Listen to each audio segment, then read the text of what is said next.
The Los Angeles Dodgers are one win away from their first World Series title in 30 years, and we know they have come oh so close, but it is on the tip of their tongue now.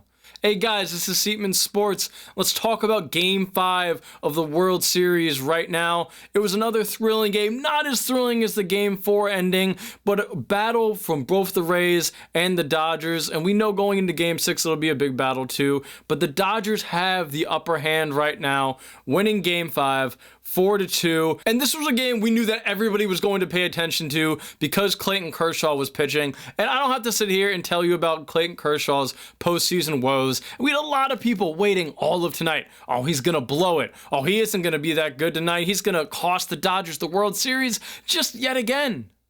And while there were moments in the game where it looked like the game was getting a little bit away from him, Clayton Kershaw was able to compose himself. And the last 7 batters he faced, he was able to get them out all with 20 pitches and get them out all in a row before he was taken out. He pitched 5 2/3 and ultimately had a really good game for the Dodgers, who were able to hand it over to their bullpen. Now, the biggest moment in this game was in the bottom of the 4th inning when Manuel Margot stole second. The throw to second base flew over the infielder's head. Margot was able to try to go to third, barely got in, and there was instant replay on that where it looked like, oh, he may have come off just a smidge.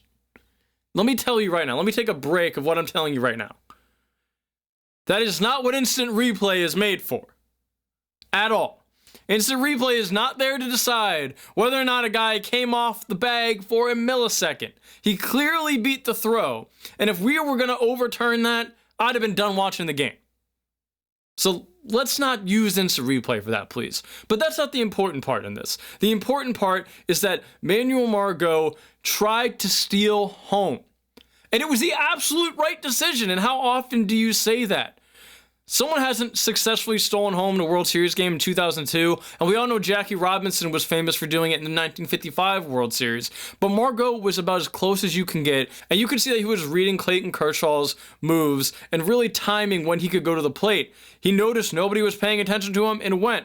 And yeah, he was out, but I think it was the absolute correct move, and people are going to second guess that now that the Rays only scored 2 runs the entire game. But that was absolutely the right move by Margot. It was a heads-up play by him. It didn't work out, but it was incredibly exciting, and at first I thought he was actually safe. So that was definitely the key to this game, though, and that was one of the biggest moments. You also had, in the bottom of the 8th inning, the Rays were able to get 2 guys on, and the Dodgers brought in Victor Gonzalez to try to put out the fire. They left him in even against some right-handers, and he was able to get out it. That was huge for them. The Dodgers also bringing in Blake Treinen in the 9th inning, who has had his postseason struggles this year, also pitching 3 days in a row, not using Kenley Jansen, who they wanted to give rest. And he was able to come in and really, after the first batter, do a good job of, again, putting out the fire and securing the Dodgers lead. And that's been one of the big things in this series, is that both of these bullpens are absolutely taxed right now. And this day off in between games 6 and potentially 7 is going to be huge. For the Rays, having Tyler Glasnow have 30 pitches in the first inning did not bode well for them. I mean, they ended up getting a good start out of him, but both of these bullpens need as much rest as possible for how they have been used this entire postseason, especially with the extra games, and especially in the postseason where there haven't been a lot of days off until you've gotten to the World Series. Right now, we've seen a lot of this series is that the Rays haven't had enough offense to contend with the Dodgers, and they really needed that Game 4 crazy ending to be in this series right now. It would be over if it wasn't for that.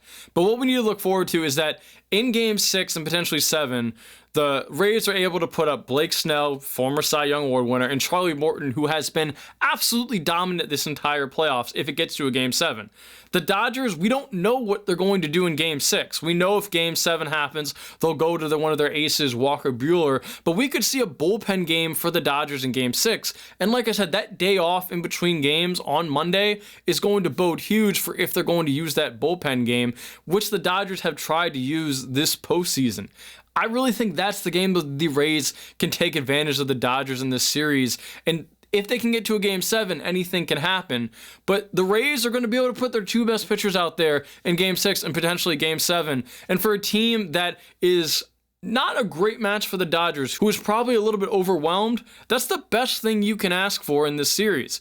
The Dodgers have been fantastic. Corey Seager's been amazing. Justin Turner, Max Muncy. These are the guys who have been coming through in big moments for them. I predict, though, that this game is going to go to a Game 7 because why the heck not? This has been a fantastic series so far, and these are two of the best teams in baseball, not only this year, but the last couple of years, and some of the best organizations.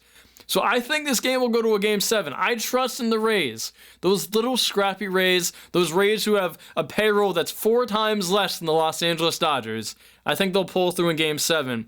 But if they will have to get to the Dodgers bullpen in Game 6, and that is going to be the key. Hey guys, thank you for watching this video. Make sure to watch the rest of the World Series, and also make sure to subscribe to my channel, Seatman Sports. Give this video a thumbs up, and tell me in the comment section who you think will win Game 6 of the World Series. Thank you guys for watching. This is Seatman Sports.